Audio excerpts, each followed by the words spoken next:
is a very critical component when you are to bring on board different actors who must gel in the first place. And significantly so, when they are coming together, is viewed by those who will be interviewed from a negative perspective. And so that component of fairness needs to become a culture across how media certainly practices media, because that's very important. Yeah. So that it doesn't wait, for example, 45 years for us to bring on board such. And it gives us an opportunity, for example, from that aspect of a fear of fairness, to start some of these activities fora early enough. But let's go to the next point of inclusion. Inclusion is one of our national values. For media then to showcase it, it will be taking its foot forward in terms of making sure that we can contextualize national values in such kind of an exercise. How can it be then become practical?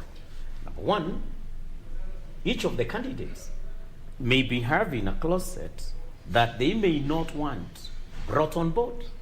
But do we have the emotional intelligence as media in terms of the moderation, preparation, and understanding these candidates to make sure that even as we question an individual in terms of corruption, for example, it is asked in a manner that is quite objective, not subjective, and that it cuts across, if then it is a theme that is a threat to the future of this nation.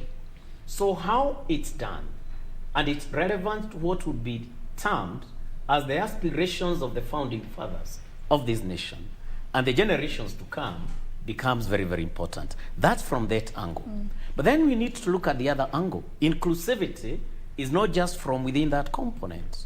It is also by being able to have a conversation, a dialogue with the candidates in terms of the role of this kind of a debate, not in terms of shaming them or naming them, but indeed in terms of them getting so many hours of time to truly win what would be termed as votes, and tell Kenyans away from the chaos of campaigns, this is whom I am. This is what I am offering.